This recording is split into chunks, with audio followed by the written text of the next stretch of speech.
Thank you. We will continue this morning with a discussion with Anna.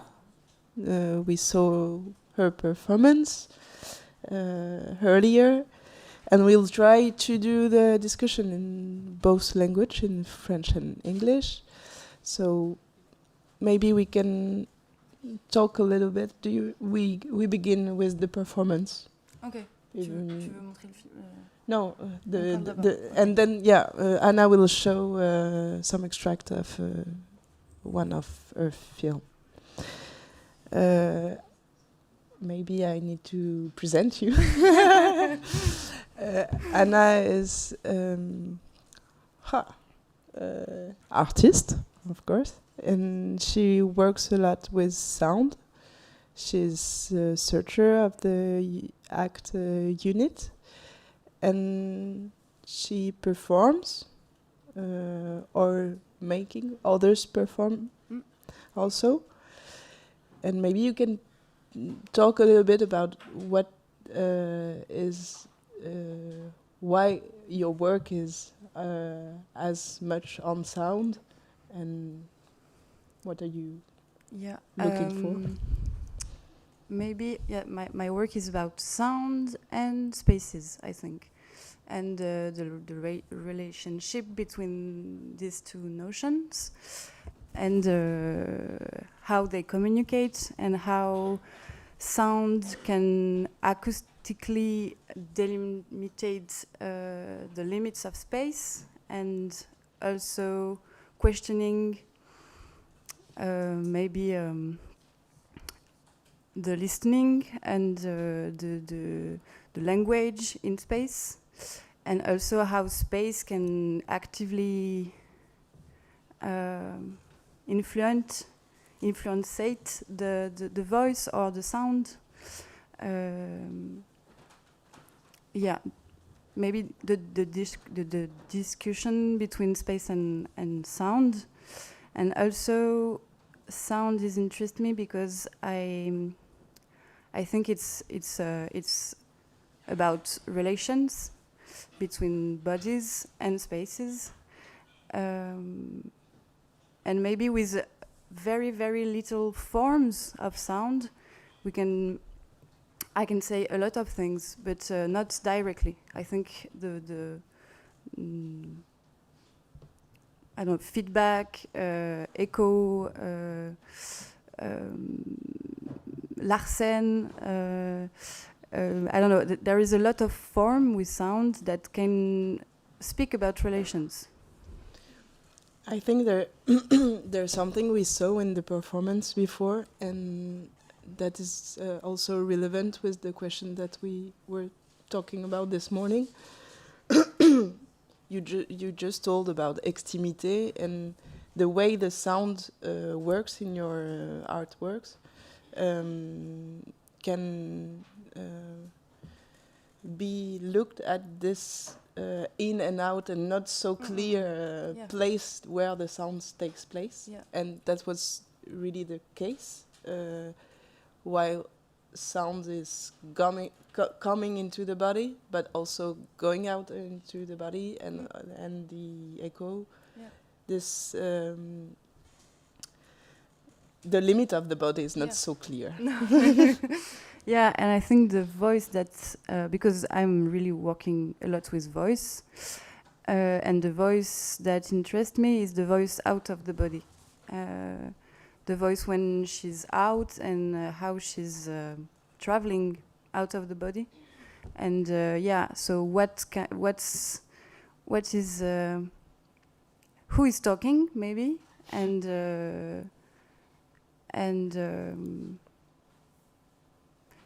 voice is a sound, so it's a corps sonore. I don't know how to say that in English, but tu peux le dire en français. Oui. When I'm working with stones, what interests me, c'est un corps sonore, et la définition d'un corps sonore, c'est pour moi objects that want to come back to silence or immobility.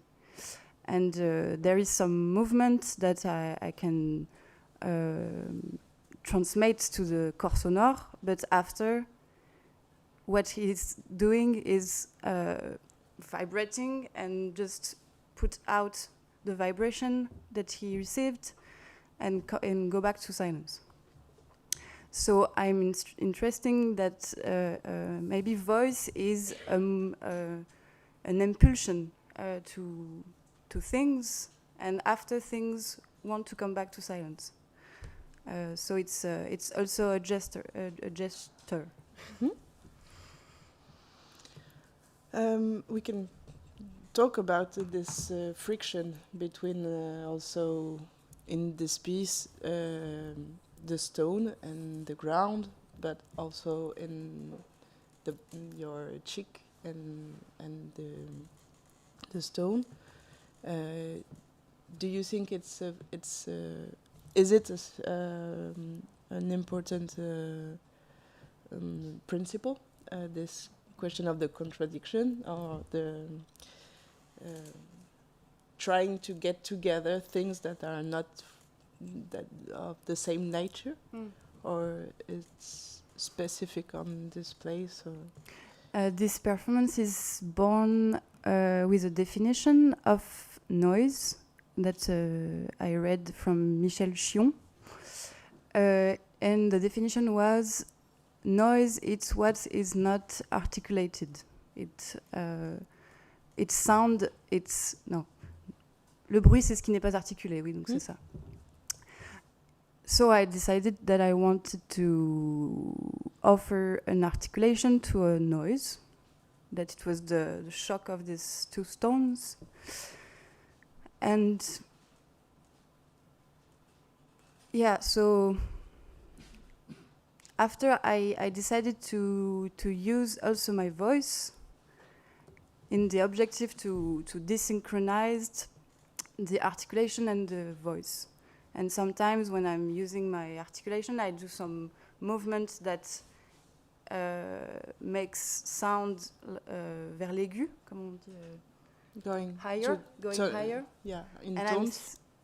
And I'm singing at the inverse, so I can do both sound at the same time. So the sound and the movement are desynchronized, but in contradiction also. Yeah, also. You are here with the movements, and you are here with the sound. Yeah. But there was a double desynchronization also on the sound of the stone. The sound of the stone and the voice. Mm-hmm. Yeah, the stones, the sound, the noise of the stone became a sound with my articulation, and after my voice was desynchronized of my articulation. So it's like there was three voice through one body. Do you want we ask some if people have some question, or do you want to show the maybe we the can film? show an extract from Let's go. It's another experience. Do you want to say something about? Yeah, it's called Kyokyo, le dialogue, and it's a film from 2021. 221. Yeah. Last year. Yeah, last year. It works. And the subtitles are in French, but it's very simple talkings.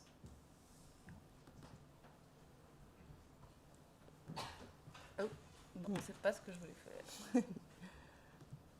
Mais où est-ce qu'il est passé? Ah, il est. Non. Voilà, je l'ai relancé, tu vois. Ah oui.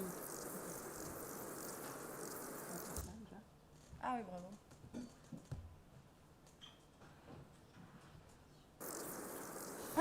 Il est disparu. Et si tu fais comme ça? Attends, ça. Kit, ja, we found it. C'est fou, c'est très bizarre. Contrôle, quitte. Pause. Pause, voilà. Forcer à quitter, forcer à quitter. Re. Quick time, forcer à quitter. Voilà. Et là, je double-clique. Ça y est. Okay. And I will, comment on dit, je sais même pas comment dire en français. Show some pieces, like it's too long, so voilà. Give some extracts. Yeah. We will look at the next one. Sized. I will size my film.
On laisse l'image ou tu veux... Ouais. Ouais.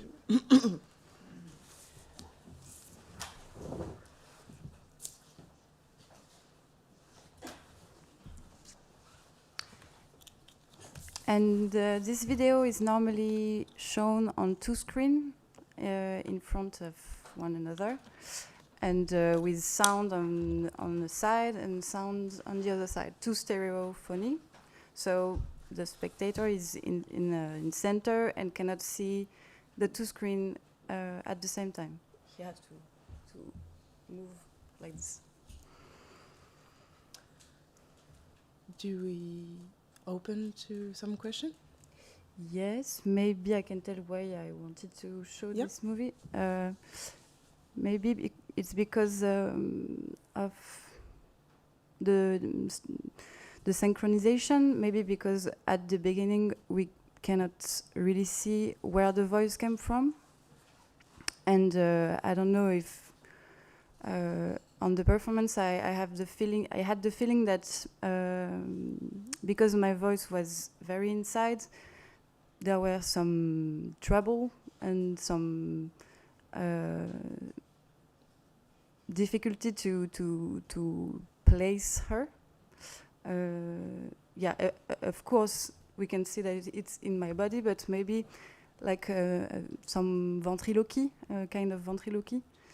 And so I was thinking at the beginning of this video, and also maybe because of the text that the two siffleurs had in their hands, and a reflection that we had together about what is documentary and how can we film people in their space, and the siffleurs are with the text on their hand playing something in our mountains, but they are playing, so they are not like, I think, not exoticized because they are, comment dire, part of the play, and they are playing with you. Yeah, and playing with me and the camera. You can maybe explain why it was so important for this film, because they share with you an experiences. And I think it's important why we are talking about also testimony or documentary realism, how here the fictional dispositive, it's kind of packed with them, so they could not feel betrayed. Yeah, it was very important because it's a language that is disappearing right now, le sifflement. Whisper. The whisper. No, Whistler. And so there are filmed a lot of by the television that it's a betrayal for them, because they are very cut, like take little piece of the language, and at the beginning I wanted them to say a lot of things, and je me suis rendu compte they want c'est trop dur en anglais. Vas-y en français, vas-y en français. J'ai vraiment une pensée plus complexe en français qu'en anglais. We will try to translate. Okay. Ils voulaient pas dire certaines choses, ils ne voulaient dire que ce qui se dit dans leur propre langue. Et il y a des choses qui se disent dans leur langue qui ne se disent pas, même s'ils ont la capacité à les dire techniquement, ils ne veulent pas dire autre chose que ce qui se dit. Et ce qui se dit, c'est de la localisation, c'est de l'information, c'est vraiment très factuel. Et quand je leur ai demandé, par exemple, je sais pas, de se dire, de s'expliquer l'un à l'autre comment le langage fonctionnait, pour avoir aussi pour le spectateur une explication du fonctionnement du langage, ils m'ont répondu « mais non, je vais quand même pas expliquer à mon collègue comment fonctionne le sifflement, il sait déjà comment ça fonctionne ». Donc il y avait comme ça une espèce de confrontation entre nous sur qu'est-ce qu'on se dit et à quoi sert un film, pour eux, c'était une démonstration de leur langage, c'était une manière de le fixer, c'était une manière de le faire vivre et survivre. Et pour moi, c'était une pièce... j'avais envie d'en faire une œuvre et pas un documentaire. Et donc, ça a été une grosse négociation pour chaque mot, pour écrire ce dialogue ensemble. Et finalement, ce dialogue apparaît à l'image avec le texte aussi parce qu'il est écrit, il a été composé en fait. Il a été composé comme une partition, comme un scénario. Et en fait, finalement, ils se disent l'un à l'autre le scénario du film en même temps que ce qui se dit dans cette langue-là. Tu veux essayer de traduire Yes, un peu? maybe to translate a part of it. No, the essential thing you didn't say, there are shepherds living in the Pyrenees. No, the work. Oui, c'est des bergers, oui. So this is an important point. Yeah. So the language is now disappearing. It is a whistle language that is used in these huge open spaces. And you were confronted with the problem that when you went there to work with them, you had in mind to let them say very much things, and they refused. And this refusal was mainly on the fact that they didn't want to use their language outside of their normal use, of their usual use. That is very practical, linked to space and to practical actions, to the definition of directions or whatever.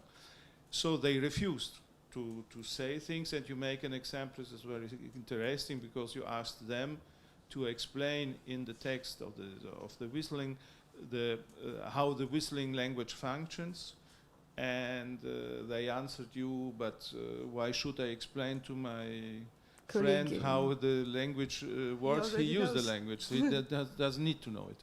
So the important point for you is that this it is a script, it is a partition, as you say.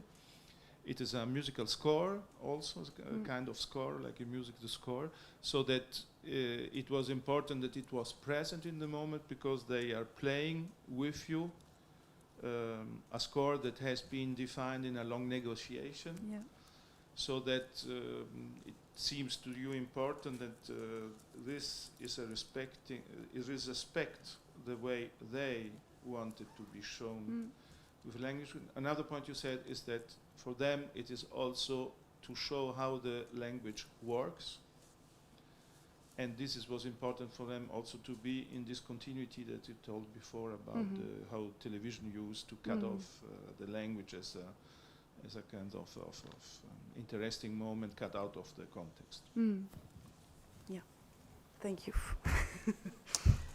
Is there any questions?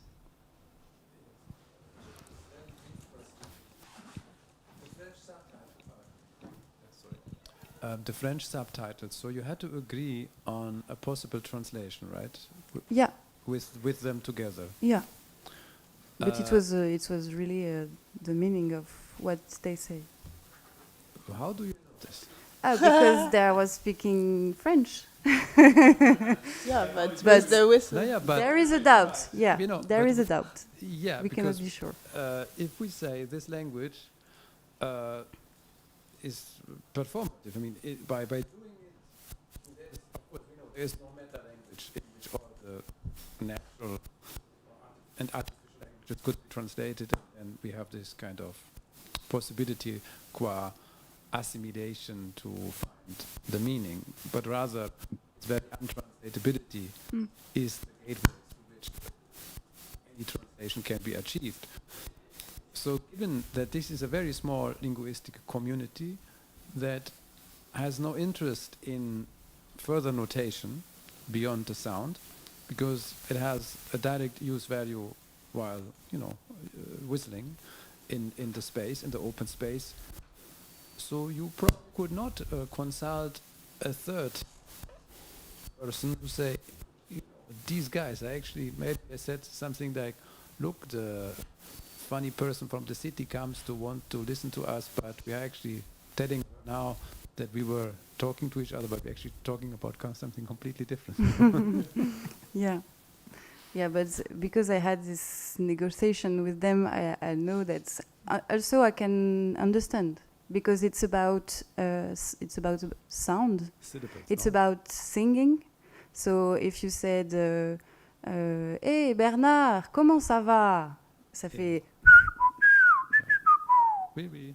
And so it's a music. So with practice, by observing them, I was understand what they are saying. Can I ask you one more question? Yeah. So you would say this language is less learned according to grammatical patterns or whatever, but more sung as a song is sung, and works through a community of trust, because you had this conversation with them before. I mean, this is very interesting because it could also say a lot about speaking a different language than your native language. I mean, yeah, of course, trained to go through language always, I mean, through practice, yes, but also mainly, in our case, French, German, English, and so on, through grammar. So, and not through trust. Actually, language becomes the mediator between people who not necessarily trust each other and actually also don't know each other. So it's a really different way of, let's say, linguistic relationality. And also you have to practice with your friend to understand each other. Yeah. You can speak to someone who's whistling, but you have to practice a bit to feel each other, to have the same tone also, to accordate together before to really understand. Yeah, and yeah, it's about it's an oral language, and it's really about music. You have like a sound for the O and sound for the A, and it's about high. The note is I don't know, the O, I think it's the lowest sound, and the E, the highest, and it's interval between vowels, and after consonnes, je sais pas comment on dit consonnes, les consonnes. Not the voyelle, the other. Yeah, the other one, consonants. Yeah, it's a way to attack vowels, so you can. And the consonant is the r before the sound. So it's very about sound and about music. And you can have difficulty to understand someone because of his accent. Yeah. You have to understand an accent before to talk with somebody. So it's a way to connect. That's very interesting. Other questions?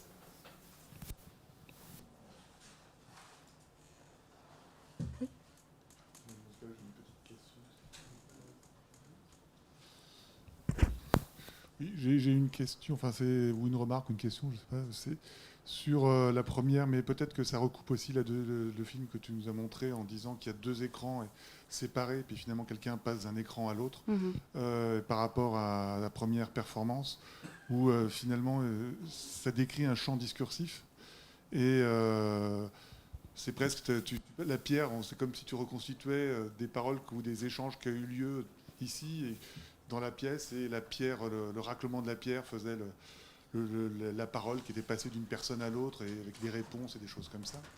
Et à la fin, et ce qui m'a semblé corroborer, après qu'on a parlé à travers les pierres, et à la fin, tu as posé les pierres et tu as attendu. Et tu espérais que quelqu'un allait prendre les pierres et te répondre. Parce qu'évidemment, il y a un espace entre le public, entre le spectateur, l'espace dont on a parlé avant, entre le spectateur et le public, et qui est difficilement franchissable, même dans un contexte plus informel qu'une parole. Enfin, mais une performance a quand même quelque chose avec le spectacle d'un côté et les spectateurs de l'autre, et une difficulté, une impossibilité presque à franchir, ou une difficulté à franchir ça. Et comment tu le calcules ou pas, ou comment tu le perçois, quoi. Voilà, c'est la même question. Vous voulez traduire ou pas ou... I think I can do it quick. The question is what do you expected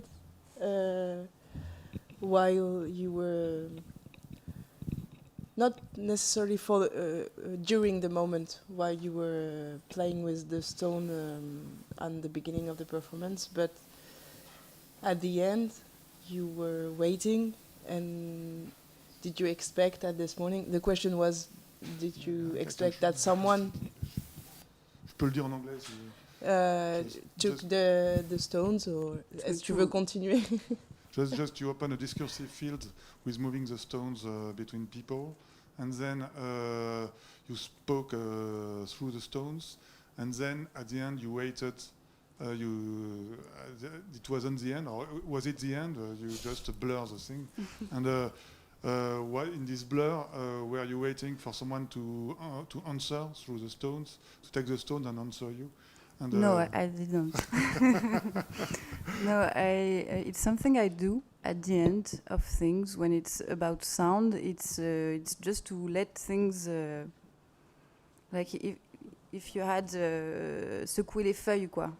Do something with the leaves, and just wait that the leaves just go down, because I think that I think that sound can just agitate things, and I need to have an end, a calm end, I don't know, and applause its sound. So I need a space between this. So what I'm doing is just look at what happened, and sometimes there is applause just at the moment, but sometimes it takes time, and it's okay. I like this moment. I think this waiting, it's really important, and with the it's a kind of waiting for the void or for the silence, but also to be not frenetic about, okay, we look at something, we consume it, it's ended, so we but do also what I think we it's about the place of the spectator, because in this video the spectator is moving at the beginning of this performance. I was trying to do some movements. Yeah, it didn't work a lot, but I was trying to reinverse the place of the view and do things with that, and maybe the end.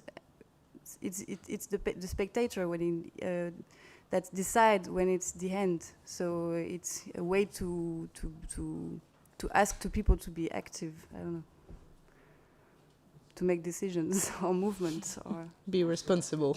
Yeah.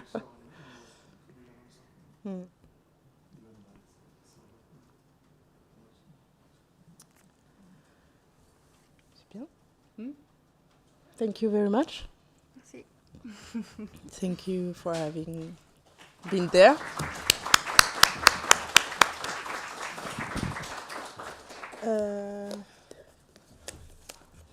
And we start again at